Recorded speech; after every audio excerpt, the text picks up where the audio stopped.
is a good topic. We did a show, I want to say about 2 years ago, called The Tale of Two Internets. And you could head over to, if you head over to the a2show.com, we actually have an archive section to all the previous Sales Velocity TV shows. This is a good one to go back and watch. And the reason we did it is because we saw in early 2022 that there was this divide happening where you had mainstream media, traditional internet media, traditional social media. Then all of a sudden, because of the topics we just spent 5 minutes talking about, a whole new internet got formed that was censorship-free, First Amendment protected, and it was Rumble, which was an alternative for YouTube, completely uncensored video. It was Substack, which is where I published my Renegade Report, which is completely fair game, free speech, no censorship platform for publishing and blogging.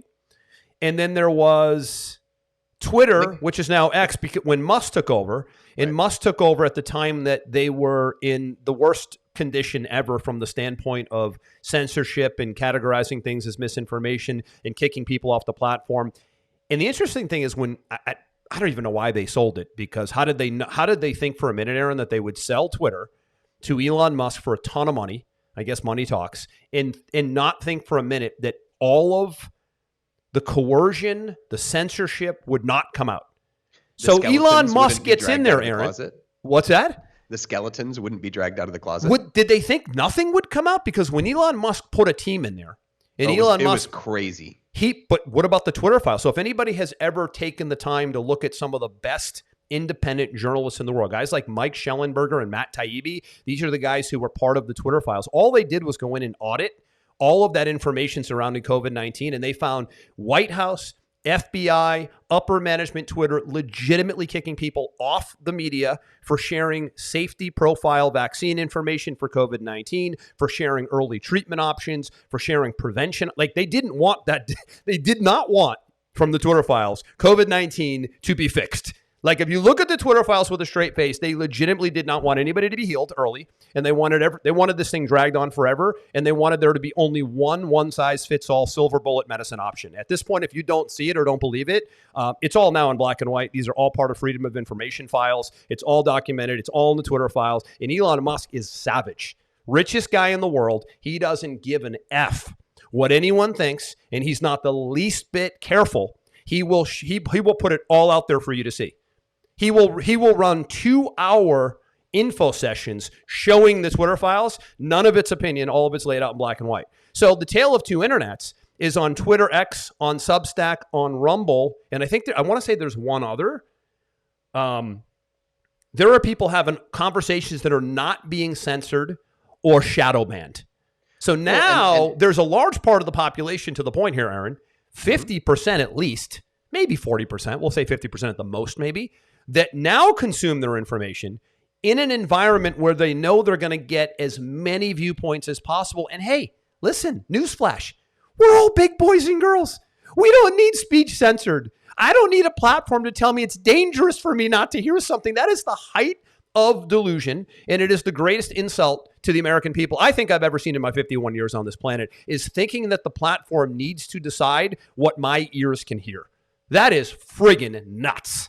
It is, and the other side of that is, because our digital marketing agency markets on all the major platforms.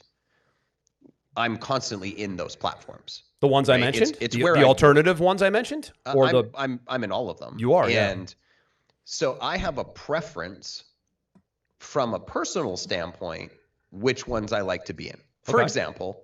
Tell me your preferred media consumption platforms, and I'll tell you mine.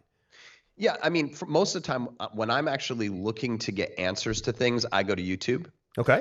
And I find that different opinions of how to do things on YouTube, I can kind of cobble together what I'm trying to understand. For me, it's very good for like instructional type things, right? Yeah, it's quick learns. A search engine. Yeah. Yep, it's very much a search engine for me. Agreed. And but I'll tell you the other side of it.